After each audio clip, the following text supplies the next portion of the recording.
The Money Show. Shapeshifters.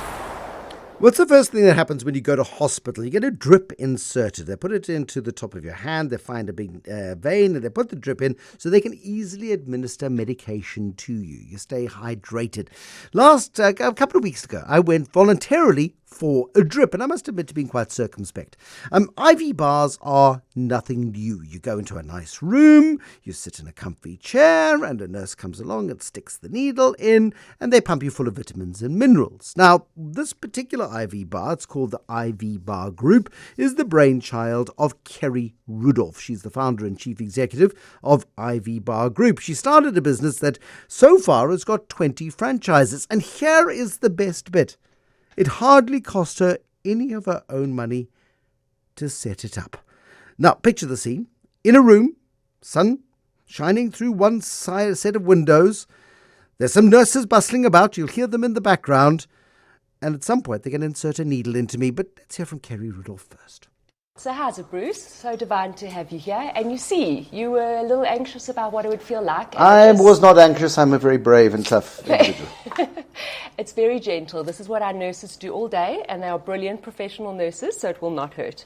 Right, so as you rightly said, I come from a investor relations, PR, marketing background, and a few years ago I got divorced and decided to have a little bit more flexibility for my kids, so got out of corporate and started my own business. So I used to drip with my doctor. I loved the benefits of it. It made me feel amazing, but I didn't like the experience. It would take you a week to get an appointment. You'd sit at the back of a doctor's room. Nurses struggled to find your veins. Drip would take you 2 hours. So the whole process was quite unpleasant. So my idea was to rather put it into an environment which looked amazing, where your experience would match the benefits. No, but the environment feels... Again, I don't like to show off, but I do spend time at the slow lounge sometimes. It feels a bit slow loungey. That's exactly right. So, is that worrying you? No, not at all. I'm sitting here with Keri. There are two nurses who, if this was in America, if I was in America, I'd be worried that this was going to be my final moment. But we are getting injections put into I'm assuming it's a saline drip. That's right. And these are injections of vitamins and potions, and there's been a yellow one. This is a red one. Okay. Oh, my goodness, great. We'll get to the detail in a moment. Okay, then we'll tell you exactly what Go back to origination, Keri. Right. Don't be distracted. So I decided to start something where the environment would look great. I loved a slow lounge environment. I loved a Starbucks environment. So for me, I created a lounge where it literally felt like Starbucks meets slow lounge. So you spot on. We wanted people to feel very relaxed when they walk in. It's a tranquil spot. You can have a cappuccino. We often have someone doing a foot massage at the same time. So while we take the retail side of it very carefully and very seriously, the medical side is obviously it's so important. So but you're not a doctor. You're not a registered medical person by any stretch. So there seems to be a disconnect there. Yes. So I am not a doctor. And our franchisees don't need to be doctors, which is the beauty of it. It looks like urine now. Sorry. It looks like I'm being filled with pee. Anyway, sorry, carry on. That's your banana drip. That's your Myers cocktail, which originated in the 1960s, by the way, just in case you think it's a new thing. So we'll tell you about that. So we've got a chief medical officer. We've got a couple of doctors that are on our medical board, so they actually consult to us. We then outsource everything to a company called Fagron. They do all our vitamins and minerals at the perfect dosage that it needs to be. That's completely safe. And then we've obviously got our registered nurses who have all worked in hospitals. I can taste it straight away.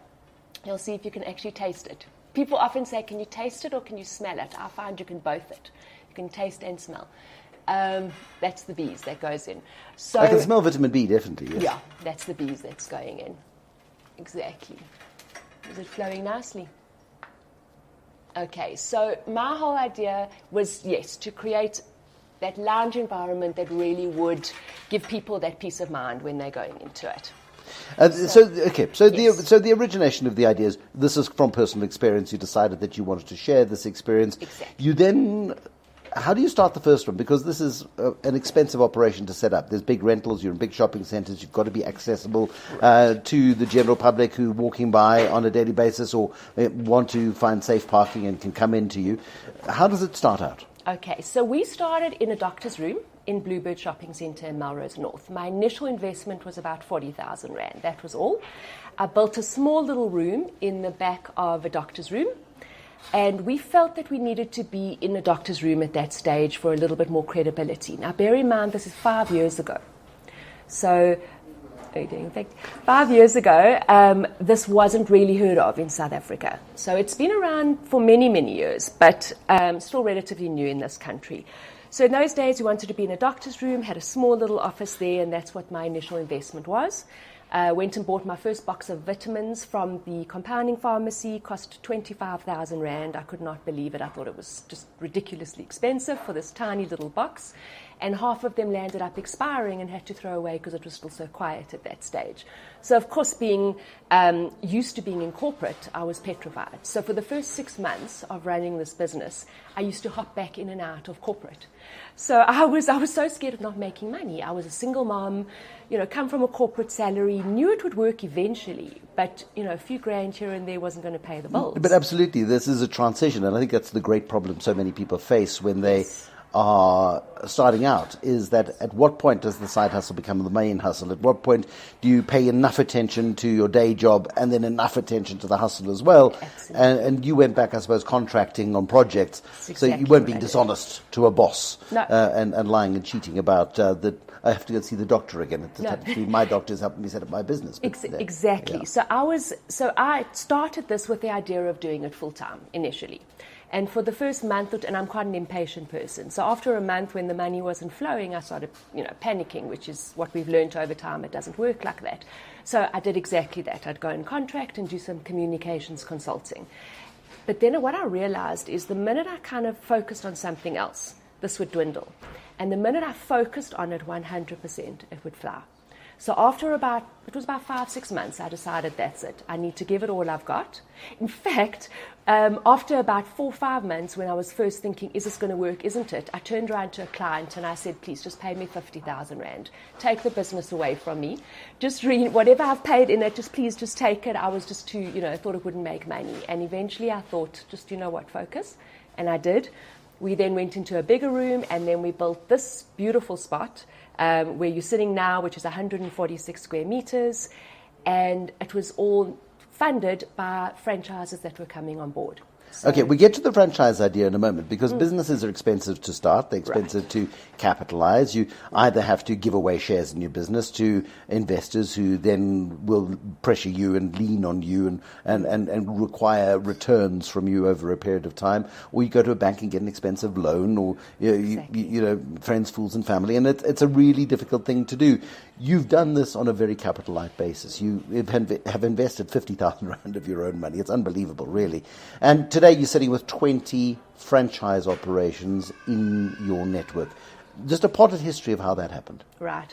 I think it's mainly because I'm more conservative. So a lot of people suggested at the beginning, get some funding and rather open your own Ivy bars. And that way you will...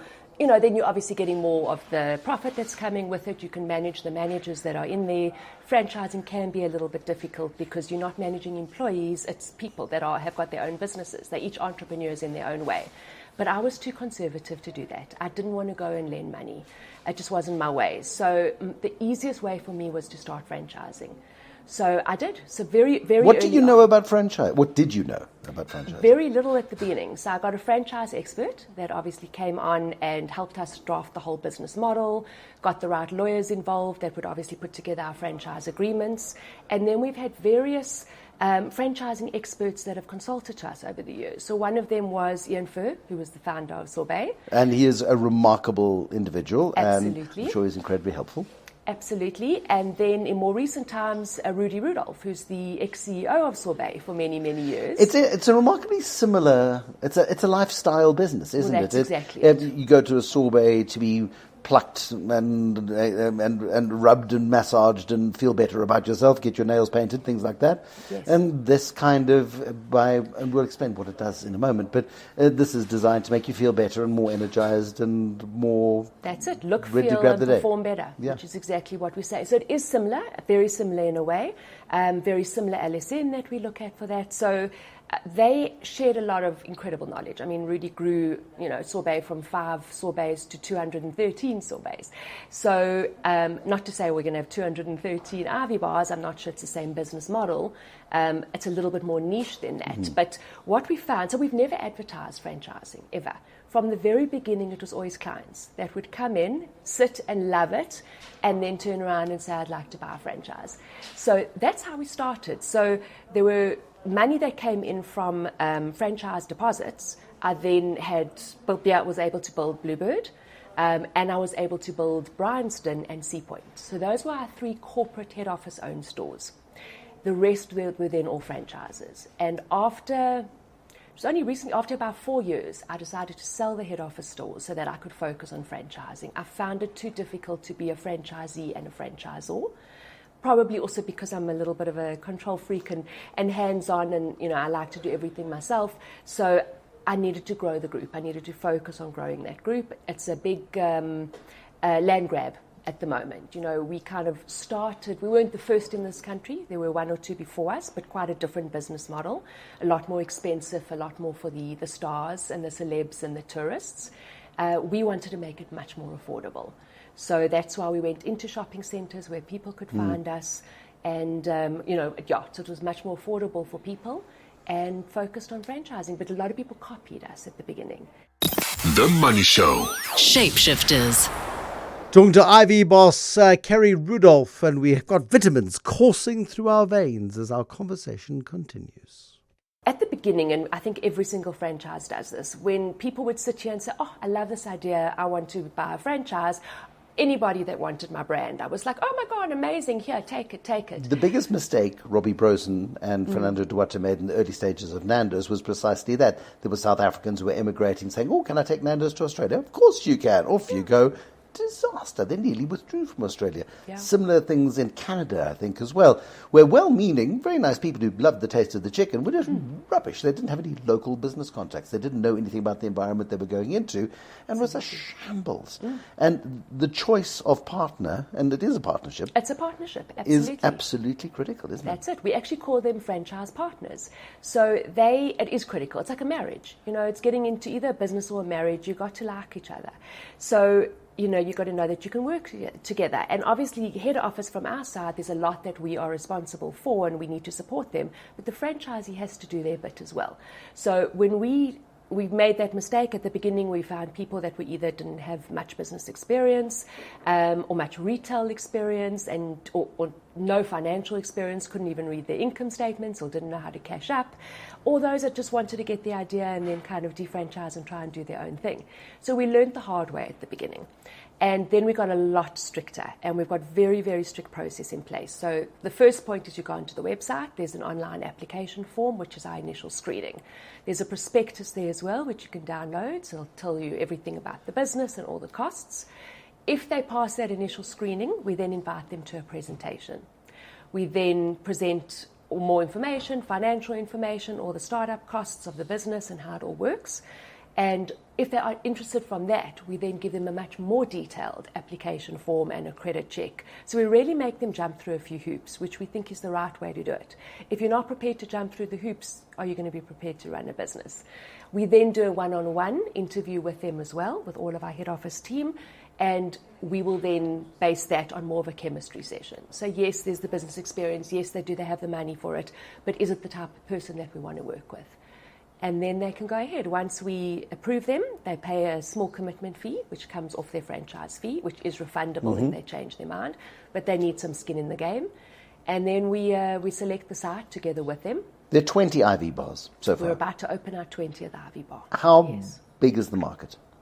The market is huge. Natasha Sidoris always set a ceiling for Tasha's at 20 in South Africa. She's close to that now, and she's in Dubai now and UKing and doing all sorts of other crazy things. Yes. How big is this market for you? So I believe we've just scratched the surface. I believe we're just at the start of the growth trajectory in this country. We've probably tapped into 1%. It's a niche market because it is obviously your upper LSM, people that do have the disposable income. But COVID did us a favor in a way. Much more people are, we opened 6 Ivy bars flat bang during the pandemic, well which done. shows you that it's a time-yes business. So much more people are aware of their health, their wellness, their beauty than they ever have been before. And it's actually called the lipstick syndrome. When things are going bad and things are going tough, there's a recession, there's the load shedding, everyone's feeling a little bit horrible about themselves and the country or whatever it is, what do they spend on? They spend to make sure that they're healthy and that they've got the energy to exercise and work and manage their stress levels, and it is to look good, to look better. Except in this pandemic, everyone was wearing masks, so lipstick sales fell. That is true, but the immune boost did very well. So there we go. Okay, I need to know what you're pouring into me. I really should have asked this question ahead of time. Right. So I'm sitting in a very comfy chair across the way from Keri, and we're having this chat. And there is something that is the colour of chartreuse, I think is the colour. That's the polite colour for it. It's almost like a Lumo yellow. But it's an IV drip of saline solution into which were pumped about 3 or 4 different bottles of stuff.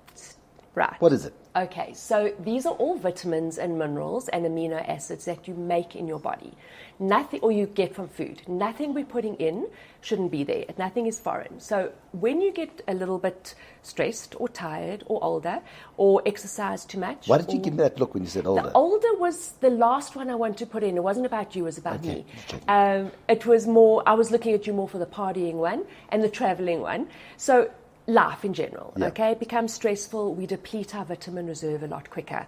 We also don't eat as well as we should. There's lots of additives and hormones. And if anyone has gut issues, for example, they can't, or any inflammation issues, they actually can't absorb. Absolutely. Exactly. So what we do is we bypass your digestive system, go directly into your bloodstream, which is what gives you 100% absorption. So what we're putting in here, you either get from food or you make in your body. So we've got vitamin B12, neurobion. We've got vitamin B complex, so your other Bs. We've got magnesium. We've got glutathione. We've got vitamin C. I've added in glutamine and biotin. So can I give you a little bit of a rundown of what the benefits are of all of those? You got 30 seconds. Okay. So the one is the jet fuel. So your B complex B and your Bs, so that's all about your energy levels. It's about your concentration. It's about your mood. So that's what your Bs do. Okay, those are your happy vitamins and for your energy. It reduces fatigue. Vitamin C helps everything else absorb an immune boost.